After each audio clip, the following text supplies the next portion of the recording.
Fala, Blaugranas! Matheus Norman aqui para mais uma live pós-jogo de mais uma vitória do Barcelona. Em 2025 são 21 partidas com 18 vitórias e 3 empates. O único time invicto em todas as principais ligas europeias. Disparado o melhor time da temporada. E mais disparado ainda, o melhor time do momento no futebol mundial. O melhor ataque do planeta com folga. E, a não ser que você seja extremamente pessimista, o favorito para ganhar todos os títulos que disputa. Algo que nós não estávamos podendo falar há muito tempo. A última vez que eu vi o Barcelona com condições de brigar pelos títulos, de ser o favorito, foi naquele 2019 do Messi. Não porque o time era maravilhoso, mas porque o Messi tinha incorporado uma divindade futebolística. Era a personificação do futebol, do jogo futebol. O Messi personificou no ano de 2019. E ele sozinho conseguia fazer com que o time fosse competitivo. O Ter Stegen fazia milagre lá no gol. O Messi fazia 3, 4 gols todo jogo e a gente competia. De lá pra cá, a gente nunca mais foi favorito. A gente até chegou a ganhar um campeonato, que foi a La Liga lá em 23. Mas favorito, há muito tempo a gente não era e agora a gente voltou a ser. Beleza? Vamos falar muito de final, das projeções dessa final, é o clássico. Vamos falar muito da partida de hoje, vamos falar bastante. Mas antes disso, eu quero que a gente recupere a tradição do salve, que estava ficando um pouco esquecida aqui na nossa página. Eu não estava mais mandando salve para vocês. Eu entrava tão empolgado com as vitórias que eu já saía discutindo a partida. Eu entrava tão animado com as vitórias que eu já saía discutindo a partida e não mandava salve para ninguém. Então vamos recuperar essa tradição? Vamos ter o nosso minuto do salve. Todo mundo que mandar aqui nos comentários salve e a cidade de onde está falando, eu vou mandar um salve para você e para todo mundo da sua cidade, não importa de que país do mundo você está aqui nos acompanhando, beleza? Tem aqui o salve da Rebeca do Rio de Janeiro, do Marcos de Tocantins, do Delon de Itacaré, da Camille, ela não manda de onde, o Diego Salazar de Cabo Verde, um abraço para a galera de Cabo Verde, o Rui, o Carlos tá falando que ninguém quer salve. Pô, um monte de gente mandando salve aí, tu fala que ninguém quer salve? Você não quer salve, mas o público quer se sentir abraçado, se sentir amado, se sentir acariciado, né? Eu faço a distância, pessoalmente é mais complicado. O Moisés do Ceará, o Wagner de Angola, o Tioabe de Santos, o Álvaro de Curitiba, o Rafael de Curitiba também, o Marcos Carvalho de Surubim, Pernambuco, o Amândio de Beira, acredito que seja em Angola, o Jorge de Pernambuco, Xande Alegria, Aracaju no Sergipe está aqui com a gente também através do Jason.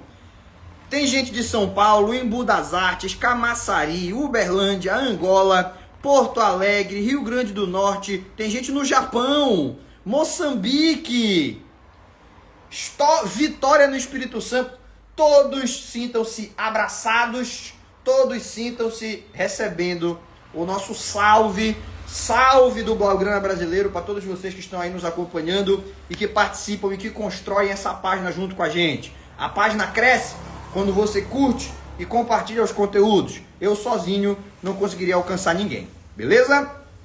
Dito tudo isso, vamos falar da partida propriamente dita, né? Vamos falar da partida propriamente dita.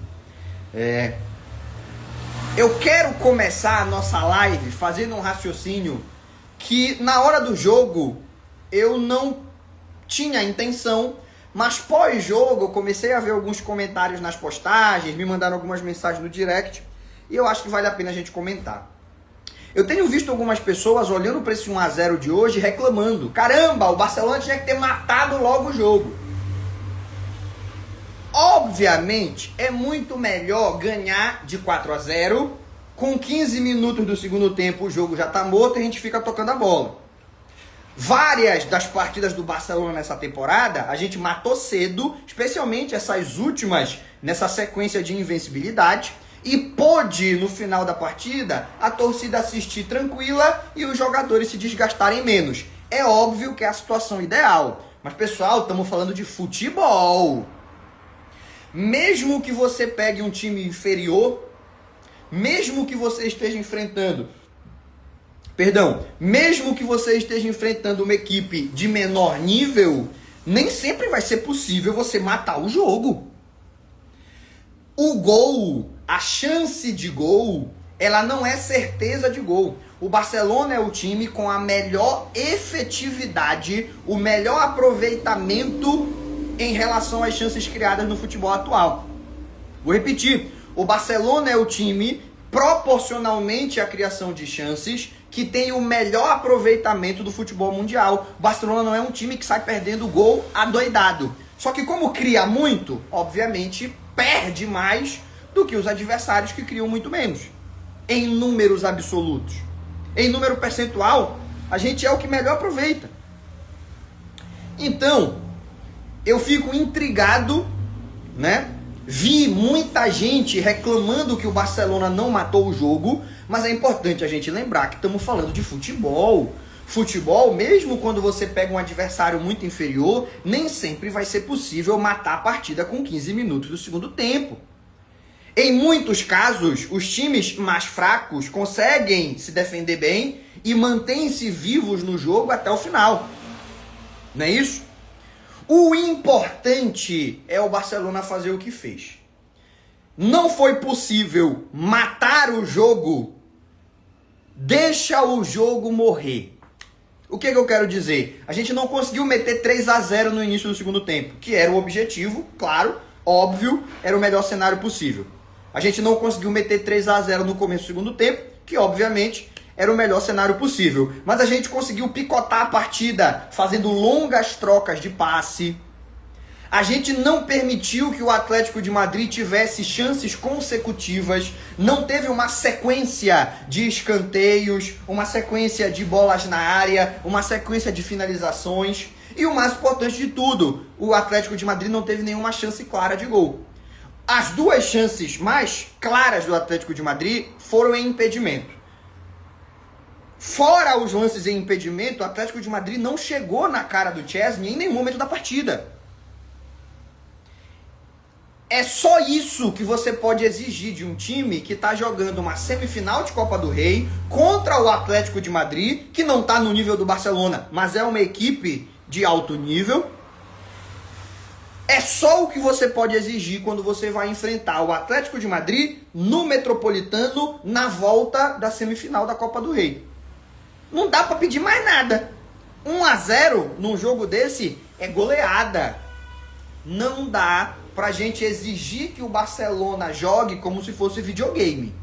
Existem 11 adversários do outro lado. A gente pode criticar pontualmente algumas decisões dos jogadores próximo da área adversária, mas no final das contas isso é futebol, faz parte. Você vai tomar a decisão errada uma vez ou outra. O importante é que, quando as decisões corretas forem tomadas, você consiga aproveitar as oportunidades. Quando o Yamal acertou o passe, Ferran Torres acertou a finalização. 1-0 para nós e vamos para a final jogar esse clássico contra o Real Madrid. É isso, né? A galera tá falando também, o Rafinha sentiu o jogo contra a Argentina. Cara, pra gente falar que o Rafinha foi afetado pelo jogo contra a Argentina, ele tem que jogar mal pelo menos 3 jogos consecutivos. Eu falei isso, inclusive, na live pré-jogo. A gente criou na nossa cabeça uma imagem do futebol em que a nossa referência é o Messi. E não vai existir, durante pelo menos 50 anos, nenhum jogador igual ao Messi. Nenhum jogador que em 50 partidas no ano ele seja o melhor em 45 e seja um dos melhores nas outras 5. O normal é o jogador ter um jogo ruim pelo menos 2 vezes no mês. O normal é o jogador ir mal em pelo menos 2 partidas por mês. Faz parte. Hoje eu senti o Rafinha impreciso, é fato. Mas eu não senti ele se escondendo do jogo. Que é o que me poderia fazer, que é o que me poderia afirmar, é o que me poderia pensar em afirmar que ele sentiu aquela situação lá do jogo contra a Argentina, resolveu se esconder, ficou um pouco tímido. Não foi o caso, ele se apresentou. Só que na hora de chutar ele não estava preciso, acontece. Na próxima partida ele mete 2 golzinhos e pronto, a gente volta a ter o Rafinha de sempre. É assim que funciona o futebol. Existem as oscilações naturais. Dentro da própria partida, o cara que mete 3 gols e na quarta oportunidade ele perde sem goleiro, faz parte, é futebol. E ao longo da temporada, o cara que vai muito bem, 4, 5 partidas consecutivas e na sexta partida ele deixa a desejar. É futebol. Tá bom? Dito tudo isso, vamos fazer uma análise da partida como um todo, né? O jogo de hoje, pessoal, foi um jogo em que... Já falei, mas vou repetir. O jogo de hoje foi um jogo em que o Barcelona mostrou que ele é capaz de ganhar todos os tipos de partida. Ganhar de 4-0, quando o adversário se abre para buscar o empate e deixa muitos espaços nas costas para o contra-ataque. Quando o time consegue várias oportunidades claras de gol em sequência. Isso daí a gente já viu o Barcelona fazer várias vezes. O Barcelona é um time que é capaz de dominar, amassar e golear. O que nos preocupava lá em 2024, preocupação essa que nós abandonamos, não temos mais agora em 2025, é que nos jogos que eram apertados, em que o Barcelona não conseguia matar cedo, em que o time adversário ficava vivo na reta final da partida, a gente sempre tomava o empate. Faz muito tempo que isso não acontece. O Barcelona tem, nesses últimos 2 meses, várias vitórias por 1-0. Várias vitórias por 1 gol de diferença. Várias vitórias em que o adversário tá vivo ali na reta final e ao invés da gente se agoniar e permitir que o empate aconteça, a gente toca a bola, faz o tempo passar, se defende com a posse, principalmente esse encaixe impossível de perder a bola entre De Jong e Pedri, e ganha partidas que a gente no começo da temporada sentia falta de ver o Barcelona ganhar. Eu não acho que esse 1-0 mostre uma versão pior do Barcelona que aquele que ganhou de 4-1 do Girona e de 3-0 do Osasuna. Na verdade, eu acho o contrário. É essa vitória por 1-0 que me faz afirmar com mais tranquilidade que o Barcelona tem totais condições de brigar por todos os títulos da temporada. Porque aprendeu a ganhar os jogos que não consegue matar.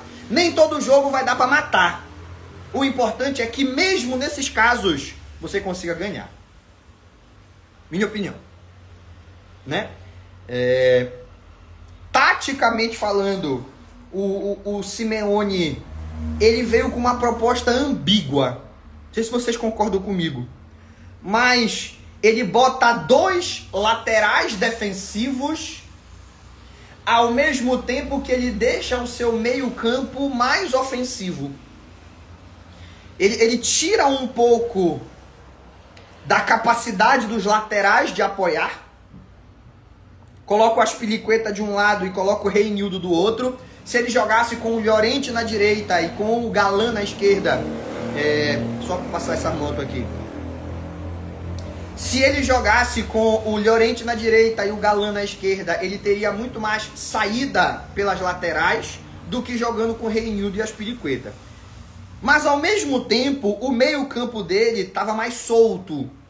O Barrios e o Depou jogaram com menos responsabilidades defensivas. A linha de marcação do Atlético de Madrid estava bem mais adiantada do que em outras partidas. Então eu achei uma proposta ambígua, que ao mesmo tempo que podia pegar o Hansi Flick de surpresa, confundir a marcação do Barça e fazer o Atlético ter uma partida dos sonhos, poderia acontecer o que aconteceu. Quem ficou surpreso foram os próprios jogadores do Atlético. Os jogadores do Atlético não entenderam o que o Simeone queria no primeiro tempo. Foi uma proposta que era para confundir o Barça, confundiu o Atlético. E aí o Atlético de Madrid não jogou nada. Primeiro tempo de merda do Atlético de Madrid. Passa pelo mérito do Barcelona, vou repetir, essa dupla Pedri e De Jong tem uma capacidade de defender com a bola no pé, que desde o Busquets no auge o Barcelona não tinha. Quando o Busquets começou o seu declínio físico, a gente já começou a sentir um pouco falta dessa capacidade. Mas essa dupla tá conseguindo fazer o jogo passar sem o adversário atacar, porque é impossível tomar a bola deles. Mandou no meio de campo a dupla Pedri e De Jong. E o primeiro tempo inteiro foi um primeiro tempo em que o Barcelona rondava a área do Atlético de Madrid e, com exceção dos 10 primeiros minutos, o Atlético de Madrid não conseguia contra-atacar, que era o problema que eles davam para o Barcelona nas últimas partidas. O Barcelona ter o domínio do jogo, isso foi uma constante nas 3 outras partidas que aconteceram nessa temporada. Só que o Atlético incomodava porque com contra-ataque rápido assustava o Barcelona. Criava oportunidades para os seus atacantes marcar. A gente não pode esquecer que nós tomamos 7 gols do Atlético de Madrid nesses 4 jogos. Então houve um momento em que o contra-ataque deles funcionou. Percebe? Hoje esse contra-ataque não existiu. Não tinha contra-ataque. O Atlético de Madrid não tinha uma proposta para contra-atacar. Eu acho que foi uma das piores concepções táticas de partida que eu já vi do Simeone. Ele que é tão inteligente, hoje parece que ficou no meio do caminho. Não se decidiu se ia brigar pelo 0-0, porque tô jogando contra um time superior, levar para os pênaltis é uma vitória, ou se ele ia querer, por jogar em casa, garantir a classificação nos 90 minutos. Não parece que ele se decidiu. E aí, quando ele vem pro segundo tempo perdendo de 1-0, ele tem que buscar o empate. Qualquer custo. Tem que ir atrás do empate. E aí o Atlético melhora.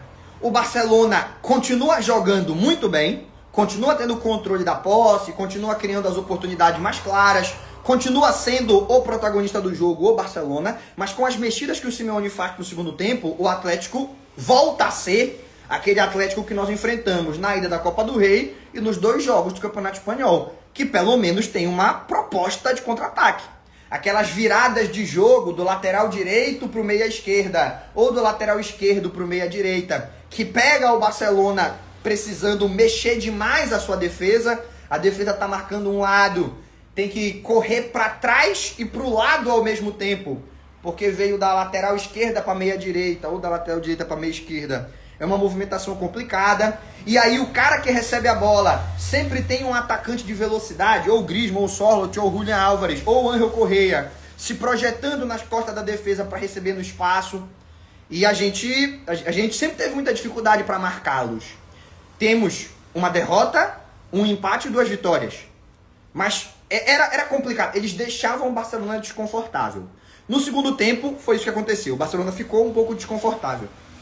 Só que a maldição do Sorloth foi quebrada. Né? A maldição do Sorloth foi quebrada.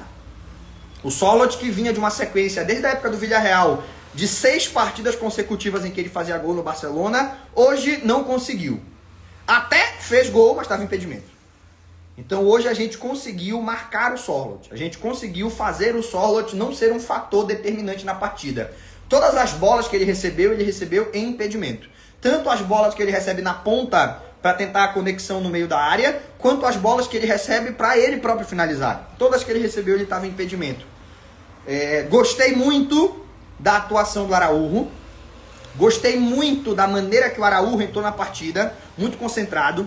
O Araújo hoje fez um papel de zagueiro, que era o que a gente precisava nesse jogo no Metropolitano.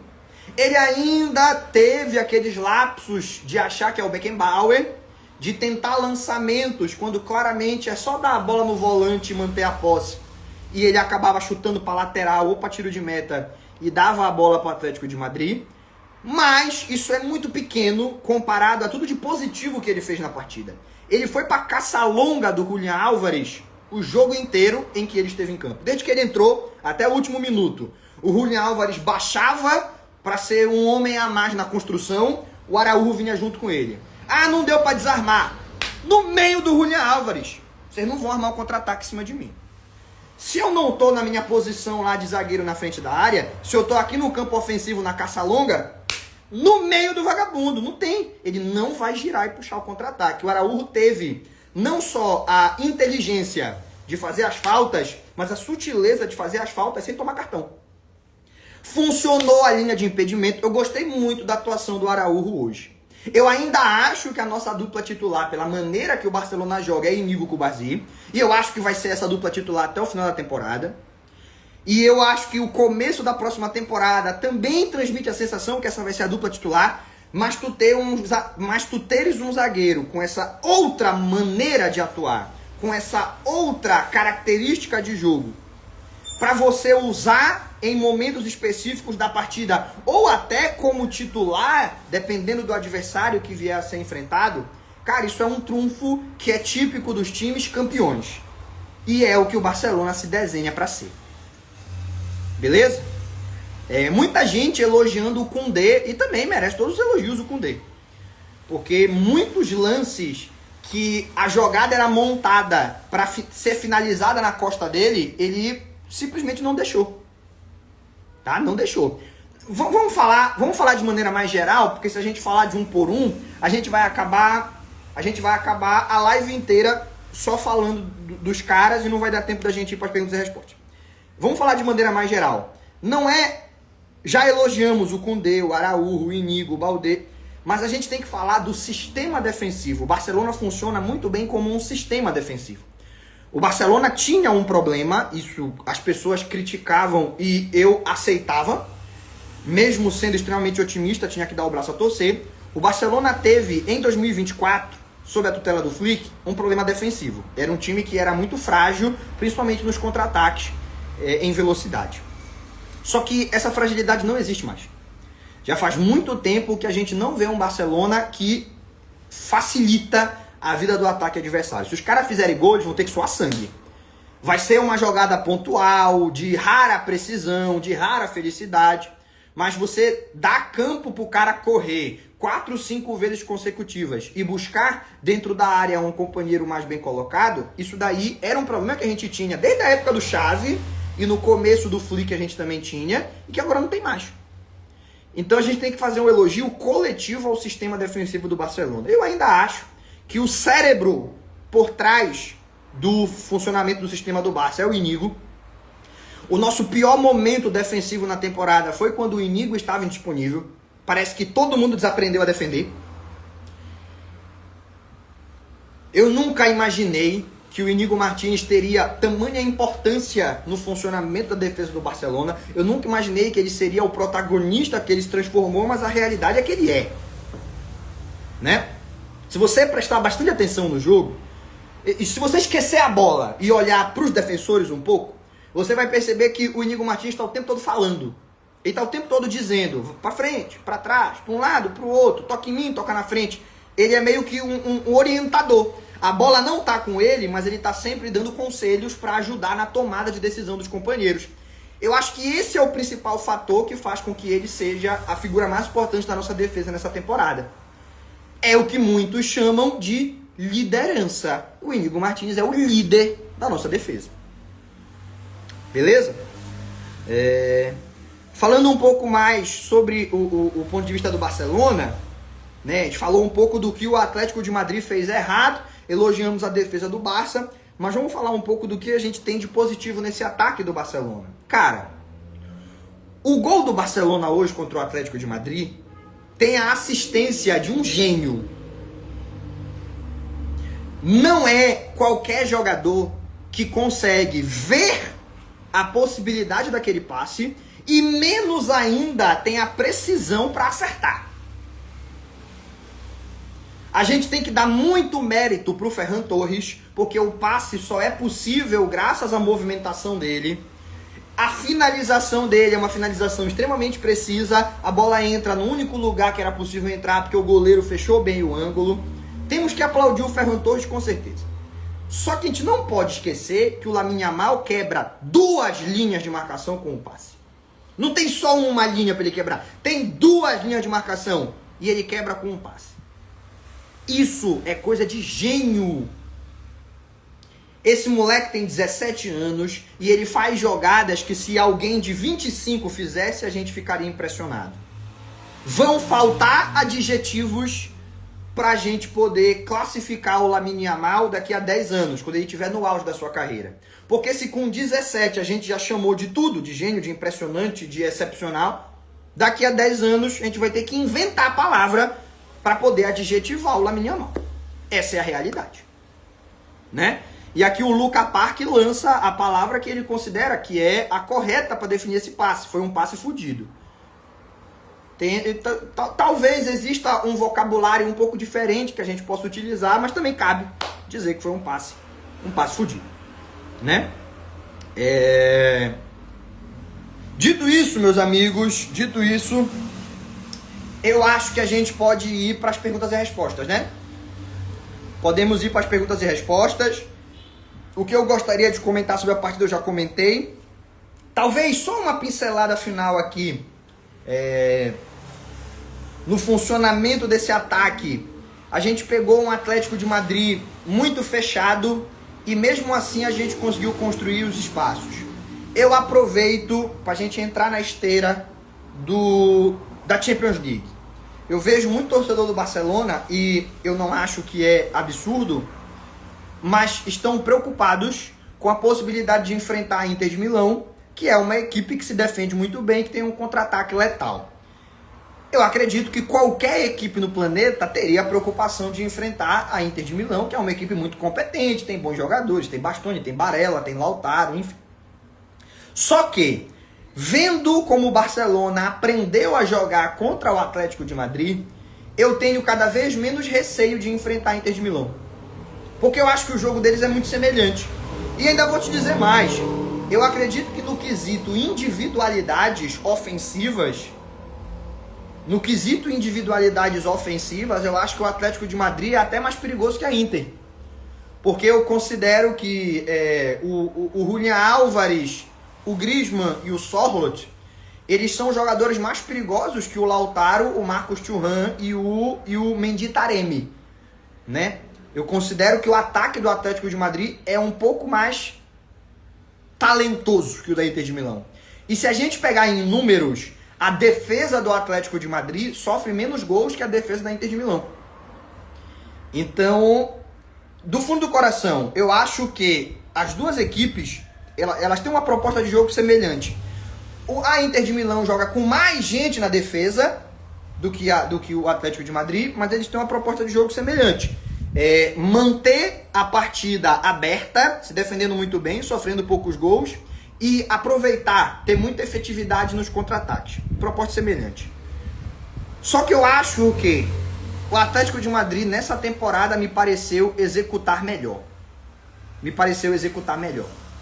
Do fundo do coração, eu falo do fundo do coração, porque eu assisti jogos da Inter de Milão e eu vi a Inter de Milão quando apertada, quando jogou contra a Juventus, quando jogou contra o Milan, quando jogou contra as equipes do seu tamanho no futebol italiano, ela teve dificuldade. Ela se complicou. Ela não conseguiu manter o marcador no zero. Ela sofreu os gols que não poderia. Percebe? E não são adversários assim tão poderosos. Eu posso mudar de ideia se a Inter de Milão conseguir continuar sendo a defesa que ela foi contra o Arsenal, contra o Slovan Bratislava, contra esse Manchester City que não mete medo em ninguém nessa temporada. Se ela continuar sendo esse colosso defensivo que ela foi até agora na Champions, contra o Bayern de Munique, de Harry Kane, Musiala e Olise, aí eu dou um passo atrás e falo, olha, errei, fiz a análise equivocada. Mas o que eu percebo é que nos jogos de maior exigência, a defesa da Inter não conseguiu ser tão eficiente. E nos jogos de menor exigência, os caras brilham. São totalmente dominantes, os caras não fazem gol, né?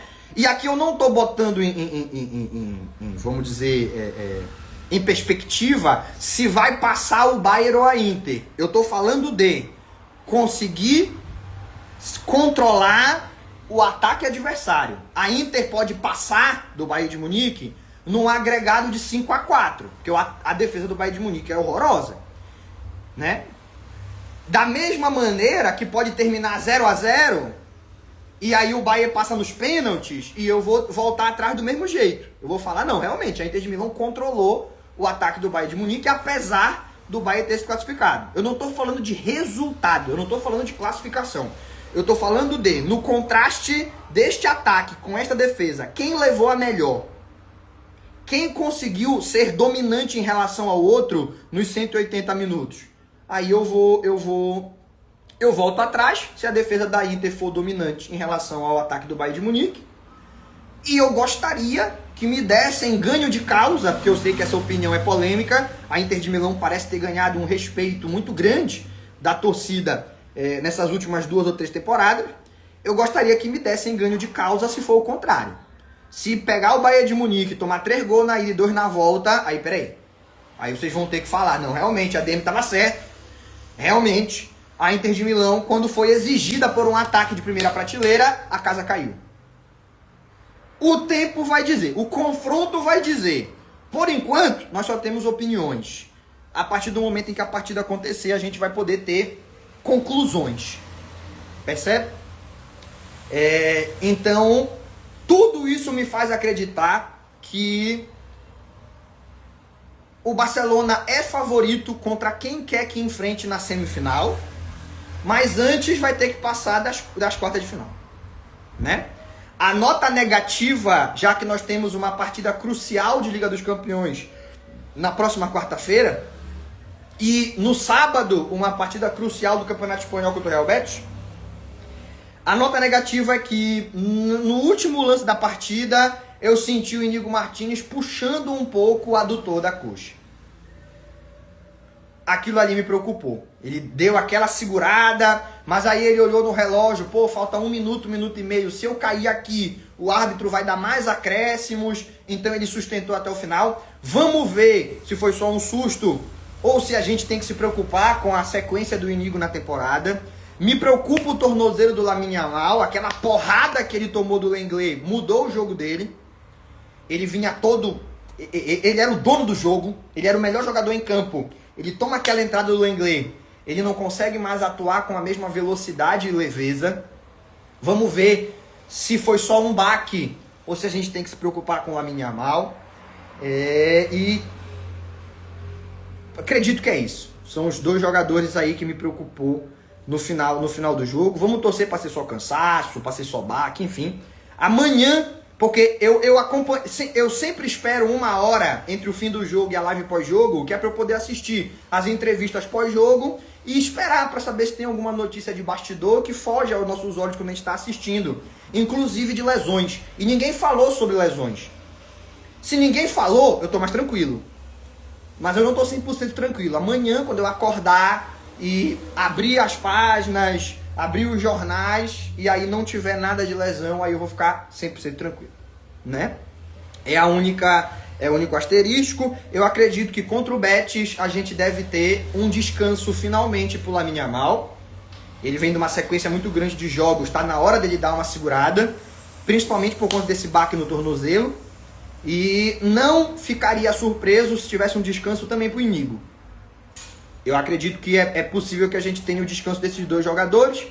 Em outros tempos seria um desastre completo, mas da maneira que o Barcelona consegue manter o alto nível de atuações, mesmo rodando o time, não sei se a gente tem que se preocupar tanto assim de ter uma dupla de zaga formada por Kubasi e Araújo e de ter um ataque formado por Rafinha, Lewandowski e Ferran. Ou Rafinha, Lewandowski e Fermin com o Gavi jogando de camisa 10. Veremos o que acontece. Agora bora para as perguntas e respostas. Cara, manda aqui pra mim o Rick da página Barcelona BR. Salve, ADM. Tem algum lateral? Deixa eu voltar aqui que eu me confundi na pergunta. Manda aqui pra mim o Rick da página Barcelona BR. Salve, ADM. Tem algum lateral jogando mais bola que o Koundé no mundo? Não cansa nunca e defende muito. Pra mim, não. Pra mim, o Koundé é o melhor lateral direito da temporada. Ele tá tendo uma contribuição ofensiva que nenhum outro lateral nas grandes ligas europeias consegue ter. Só quem tem mais participações em gol que ele entre laterais é o Hakimi. E a gente não considera a Liga Francesa uma das grandes ligas. É Espanha, Inglaterra, Alemanha e Itália. Liga Francesa não entra na conta. Então, nas grandes ligas, ele é o lateral com mais participações em gol. E o colosso defensivo, que ele sempre foi, ele cada vez está melhor. Defendendo, o Koundé está cada vez melhor. Eu, sinceramente, desde que a gente percebeu ele nesse começo da temporada, sob a tutela do Flick, subindo de patamar, dando um passo à frente, se aceitando como lateral, ele não tem mais aquela birra, mas eu não queria ser lateral, eu queria ser zagueiro. Agora ele aceitou que ele como lateral é diferenciado e como zagueiro ele é apenas bom. A gente tem um Koundé que física, mental e taticamente tem tudo para ser um lateral que marca a época. Lateral, a gente já teve gênios na lateral. Roberto Carlos, Paul Breitner, Felipe Lan, que eram laterais, cara, assim, que eles eram o cérebro das suas equipes jogando na lateral. Não é o caso do Koundé, só que não precisa ser. Porque alguns dos melhores laterais de todos os tempos não eram o cérebro das suas equipes. Eles eram caras de muita energia, de muita entrega e, mesmo que não fossem plásticos na execução dos movimentos, quando precisava dar assistência, acertava, quando precisava fazer o desarme, fazia, quando precisava chutar em gol, chutava. Para mim, o Koundé é o melhor lateral do momento. Eu não achava o Daniel Alves cerebral, não. Eu achava o Daniel Alves... ele tinha muita velocidade e se entendia muito bem com o Messi. Mas fora do Barcelona, o Daniel Alves nunca fez grande coisa com a carreira dele. Nem na seleção brasileira, nem nos outros clubes. Então, será que era o Daniel Alves mesmo? Ou será que era o Messi? Que amplificava uma qualidade que talvez o Daniel Alves não tivesse e em outros contextos não demonstrou. Né?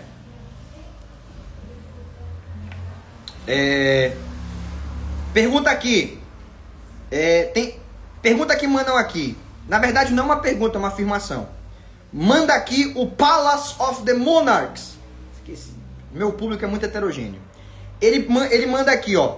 Gosto tanto de ver o Inigo jogando. O único problema é que ele já tem 33 anos. Galera, quando a gente fala de zagueiro, centroavante e goleiro, a tolerância com o pós 30 anos ela é um pouco maior. Um volante, um ponta, um lateral, é difícil. Com 35, 36 anos, ele já não está numa queda muito significativa do seu nível físico. Já não está numa queda, é muito difícil já não estar numa queda muito significativa do seu nível de jogo. Mas quando a gente fala de zagueiro, goleiro, centroavante, a gente tem exemplos mais frequentes de um jogador que depois dos 35 continua atuando em alto nível. Tudo depende do estilo de jogo do cara. Se for um zagueiro que se destaca pela velocidade, pelo vigor físico, pela capacidade de correr atrás do atacante e fazer recuperações, com 30 anos ele começa a ser cada vez menos especial. Que a primeira coisa que você perde é a explosão e vigor físico. Mas se ele for um zagueiro de inteligência, de posicionamento, de saída de bola, um zagueiro técnico, cerebral, como é o caso do Inigo Martínez, a chance dele com 36, 37 anos ainda ser um jogador de alto nível é muito grande.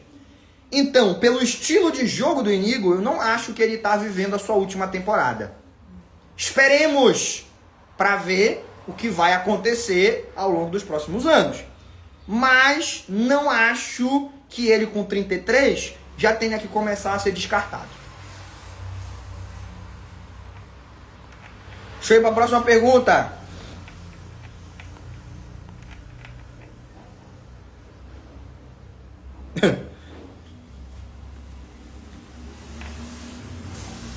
A pergunta que mandam aqui. ADM, você acha que o Tiburon está se aproximando ao topo da bola de ouro? Eu dei uma risadinha aqui quando eu li. É uma clara brincadeira. Mas eu acho que a temporada do Ferran Torres é merecedora de muitos aplausos, tá? Entre os reservas, o mais determinante da temporada é ele. Houve uma época em que o reserva mais determinante era o Sorloth. E era mesmo, e merecia esse título. Mas no atual momento da temporada, claramente é o Ferran Torres. Porque o Ferran Torres, ele, quando entra no final das partidas, mete gol. Quando o Lewandowski tem que descansar e entra de titular, mete gol. Quando não mete gol, arruma assistência. Faz pressão ofensiva, faz sacrifício tático. Ele não é gênio. O Ferran Torres não é gênio. Ele não é um jogador refinadíssimo. Mas agora, aos 24 anos de idade, muita gente esquece, mas o Ferran Torres ainda é um jovem jogador. Agora que ele está entrando naquela fase em que a maioria dos jogadores vive o seu auge, ali entre 24 e 30 anos de idade, agora ele está começando a ser o jogador que a gente imaginou que estava contratando quando tirou ele do City vários anos atrás. Na mão do Hansi Flick, ele está vivendo o seu prime. Talvez a gente tenha que questionar, o Ferran Torres realmente era um jogador assim tão ruim? Ou ele ainda era muito inexperiente e precisava passar por um processo de evolução que o Barcelona, na época que o contratou, não podia se dar o luxo de esperar. Ou ele estava sendo utilizado por treinadores que não sabiam potencializar o estilo de jogo dele. Eu não sei qual é a resposta. Qualquer uma dessas teorias é uma teoria interessante de se levar em consideração. Mas teorias à parte, o fato no momento é que o Ferran Torres tem mais gols que o Rodrigo na temporada inteira, mais gols que o Vinícius Júnior em 2025 e é disparado o reserva mais determinante das grandes ligas europeias. Tá bom? Eu não sei se para titular a gente pode contar com ele. Ah, Lewandowski aposentou, não contrata ninguém, tem o Ferran. Ainda não acho. Ainda não acho.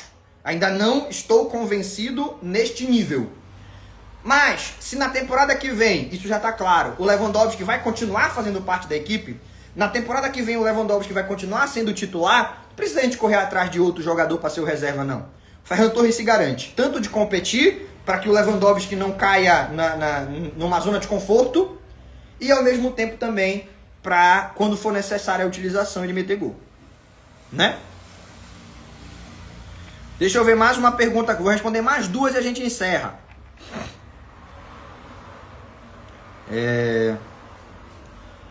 O Alenuro manda aqui pra mim: o Ansu Fati ainda vai ter alguma chance essa temporada?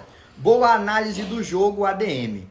Cara, obrigado pelo elogio e o mais importante de tudo, obrigado pelo elogio e o mais importante, respondendo a tua pergunta, não existe mais tempo para que o Ansu Fati possa se recuperar dentro dessa temporada.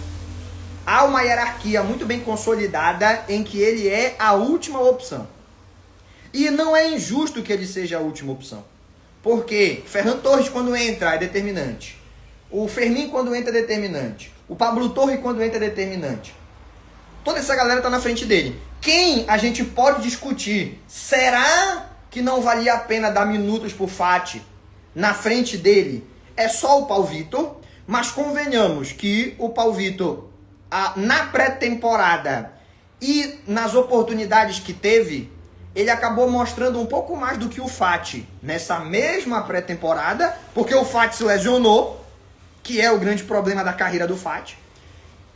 E nas oportunidades que teve, o Fati, ele entra com freio de mão puxado. Já se comentou muito isso em Barcelona, sobre como ele parece psicologicamente afetado pelas lesões que ele acumulou na carreira. Que quando ele treina naquele ambiente controlado, ninguém vai me bater, eu vou ter um desgaste controlado, o preparador físico tá ali olhando para me dizer se está na hora de dar uma segurada ou não. Cara, quando ele sai desse contexto de segurança e vai para um jogo, aonde a qualquer momento ele pode tomar uma tesoura, ele vai precisar fazer esforços que não são controlados, ele vai ter que correr com o lateral até o final, o risco de lesão no treino é pequeno, no jogo é bem mais significativo, ele tem medo. Ele tem medo. Ele não corre, ele vai arrancar, mas e se eu tiver uma lesão? E ele não joga. Então o problema do Fati passa também por essa questão psicológica. Ele precisa de um time que ele possa jogar 3, 4, 5 jogos sem ser muito interessante, sem ter uma performance de altíssimo nível, e mesmo assim continuar tendo chance. Para ele poder perder esse medo de jogar. O Barcelona não pode fazer isso. O Barcelona, quarta e domingo, joga final. Lá no começo da temporada já era difícil. Ele teve as oportunidades ali no começo, porque tinha espaço para manobrar, tinha ali elementos, tinha ali momentos em que, se a gente perder hoje não tem problema, tem ainda 20 rodadas pela frente. Esse não tem mais, agora todo jogo é final, quarta domingo, quarta domingo, quarta domingo. Né? Não vai dar. Pro Fati, nessa temporada, dificilmente ele vai ter oportunidade. E para encerrar aqui, ó. Para encerrar aqui, eu sou um cara muito sincero, tá? Se discordar ou concordar do que eu falo, vai estar discordando ou concordando da minha opinião verdadeira. Eu não falo o que eu sei que a rede social quer escutar. Tem muita gente que atua dessa maneira. Eu não faço isso. E eu sou aberto a discordâncias. Eu não fico puto se o cara discorda. Eu fico puto, o cara xinga, enfim, aí eu bloqueio logo, não tem conversa. Mas se o cara vier para discordar, para falar na moral, qualquer discordância é bem-vinda. E eu sei que nessa pergunta aqui, a minha resposta eu vou ser voto vencido. O Isaac Santiago manda: o que você acha do Isaac, aquele do Newcastle, vir para o Barcelona? Eu acho mau negócio. Ele não é mau jogador, mas a contratação dele nesta janela de transferências seria mau negócio. Porque o Barcelona ainda está saindo da draga das limitações do fair play financeiro. Fazer uma contratação multimilionária de altíssimo valor comercial, pagar mais de 100 milhões em qualquer jogador seria absurdo. E o Isaac, ele é um jogador da Premier League, aonde todo jogador é sempre super valorizado. E eu não falo no aspecto técnico, eu falo no aspecto financeiro. Um jogador que tem uma temporada na Premier League de 30 gols vale 150 milhões. Tu pega esse mesmo cara no campeonato italiano, no campeonato alemão, não se cobra nem a metade disso.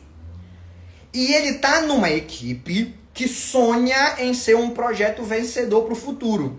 Então, cara, tu não vai conseguir convencer o Newcastle a vender o Isaac pelo preço justo. Tu vai ter que pagar o dobro. 70% a mais. Tu vai ter que fazer uma loucura financeira. E não é momento do Barcelona fazer loucuras financeiras. Tá bom? É muito mais interessante você ter uma temporada abaixo do Lewandowski, do Ferran Torres, enfim. É muito mais interessante você ter o Lewandowski, ainda que ele esteja em declínio, mas já está no time, a situação de fair play financeiro, ele já não tem um impacto tão significativo, do que você ir buscar essa contratação. Ele pode até jogar, teoricamente, estamos supondo aqui, ele pode até jogar melhor do que o Lewandowski com 37 anos de idade. Pode acontecer. Mas aí, meu irmão, a gente volta para a situação que nós estávamos em 2021. Que quer contratar e não pode, e tem que ficar aquele time mesmo, e tem que vender jogador para pagar a conta de água. Irmão, isso nunca mais pode acontecer. As decisões têm que ser todas muito bem calculadas. E seria um erro de cálculo da diretoria do Barça uma contratação como essa do Isaac. Quem cabe a gente ir atrás, porque dizem que o preço dele para sair do Sporting é de 75 milhões de euros, é o Gyökeres. Chesco, o Leipzig quer mais de 100 milhões. Isaac querem 150 milhões. Lautaro Martínez querem 130. Esses caras não dá. É tiro no pé. E a gente não pode cometer esses equívocos. Tá bom? Porque uma contratação não é só o jogador vai jogar bem ou mal. Não é só se o jogador vai fazer gols ou não. Tem todo um contexto de impacto dele nas finanças da equipe. Quando nós tivemos um presidente que esqueceu isso, que esqueceu o impacto financeiro que existe na contratação de um jogador, foi o Bartomeu. Olha o buraco que a gente se meteu. Agora que nós estamos saindo, a gente tem que dar uma respirada. Quando o Lewandowski aposentar, a gente vai atrás de um centroavante desse nível. Por enquanto é melhor a gente dar uma segurada. Tá bom? O pessoal fala do Julián Álvares. Pô, o Atlético de Madrid pagou 90 milhões no Julián Álvares, temporada passada. Vocês acham que eles vão vender o Julián Álvares agora por menos do que isso? Ou até por isso? No mínimo 120, 130. E para vender para o Barcelona, que é um rival direto, 140, 150. Não é assim. Se fosse fácil a contratação do Isaac, do Álvares, se desse para pagar um preço acessível, eu gostaria deles no time do Barcelona. Mas isso não é uma possibilidade. Não adianta a gente especular nomes que não vão poder ser pagos depois, porque a gente vai se frustrar. E essa frustração é que é o problema. Porque quando tu sonha com o Isaac e tu contrata, vamos dizer, o Jonathan David, tu te frustra. Mas quando tu sonha com o Jonathan David e ele vem, tu te sente saciado. É essa a ideia. Não adianta sonhar com quem não pode ser contratado. Isso é a chave para a frustração. E eu citei o Jonathan David muito porque a galera tá falando o nome dele aí nos comentários e porque ele viria gratuitamente. Pelo menos em teoria seria gratuitamente, né? Mas ele também não parece um nome que vai acabar chegando, tá? A proposta do Barcelona para essa janela é trazer um reserva pro Koundé, trazer um ponta, de preferência que joga dos dois lados, pra gente ter mais oportunidades de descanso pro Lamine e pro Rafinha, fechar o elenco, titular é o Lewandowski, reserva é o Ferran. Não se pretende contratar um camisa 9 nessa janela de transferências. Beleza? Meus amigos, vamos encerrar. Você que não assistiu essa live desde o começo, coisa mais fácil. Vá no nosso canal no YouTube. Eu vou botar essa live lá daqui a 20 minutos. Daqui a 20 minutos tá lá a live. Na íntegra para você acompanhar. Tá bom? É só se inscrever no nosso canal e assistir os nossos vídeos. Se você quiser clicar no link para ir direto pro canal, o link tá na bio do perfil.